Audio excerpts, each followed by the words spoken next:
नमस्कार दोस्तों, आप सभी का स्वागत है आपके अपने YouTube चैनल पर। दोस्तों आज की वीडियो में बात करने वाले हैं जीटीएल इंफ्रा स्टॉक के बारे में।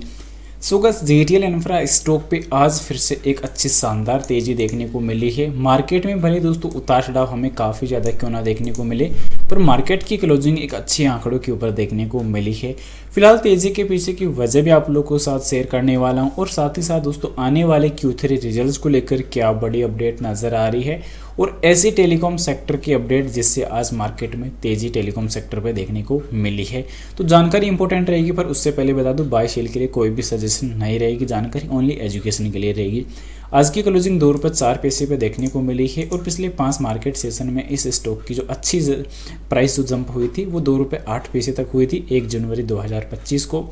पर उतार चढ़ाव मार्केट में फिर भी देखने को मिले हैं, पर रिटर्न्स पिछले 5 सेशन के काफ़ी एवरेज पॉजिटिव हैं, पर लास्ट एक महीने की फिर से वही नेगेटिव रिटर्न नजर आए हैं। पर अभी दोस्तों जीटीएल इंफ्रा का जो कर्ज है अगर देखते हैं, या कंपनी के दोस्तों जो लंबा वक्त से दोस्तों जो कंपनी को संघर्ष करना पड़ रहा है कर्ज के चक्कर में, क्योंकि कंपनी का सबसे वीक पॉइंट ये है कि कंपनी के ऊपर कर्ज है, और कर्ज के चलते सबसे बड़ी जो समस्या बनी हुई है कि कंपनी के 100% शेयर गिरवी है। सेकेंडरी इंपॉर्टेंट चीज़ कि कंपनी के प्रमोटर्स की होल्डिंग ओनली 3.28% है, जिससे कहीं ना कहीं जो पब्लिक इन्वेस्टर हैं FIDI का जो डेटा है वो कहीं ना कहीं इससे ट्रस्ट कम है, और इसी के चलते कहीं ना कहीं लास्ट Q2 रिजल्ट्स के अंदर दोस्तों सीधे जो FI का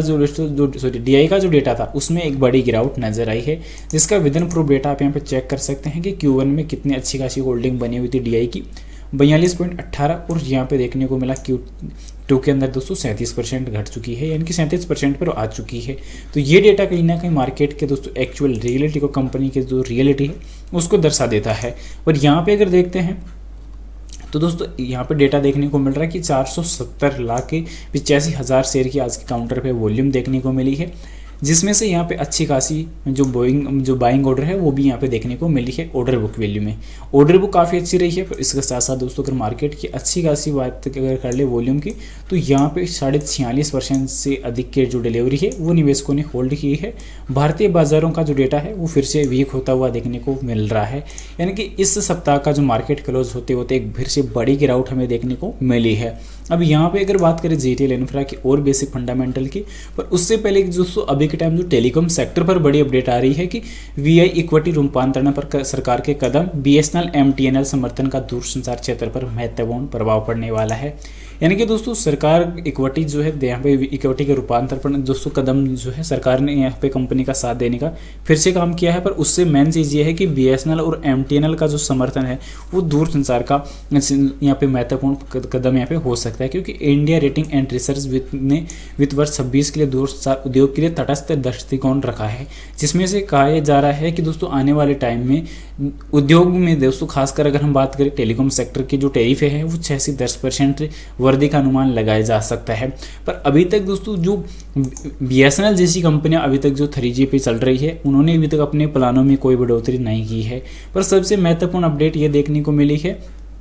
कि वोडाफोन आइडिया के लिए अक्टूबर 2025 से मार्च 2026 तक स्पेक्ट्रम किस्तें और मार्च 2026 में देई AGR किस्तें लगभग $3.3 बिलियन रुपए हो जाएगी। इंडिया रॉक की प्रस्तुति के अनुसार वीकॉन कॉल तिमाही रिपोर्ट में प्राप्त जानकारी का हवाला दिया है कि दूरसंचार कंपनी को सितंबर 2026 तक देय वार्षिक स्पेक्ट्रम किस्तों की सरकार को $3 बिलियन यानी कि $247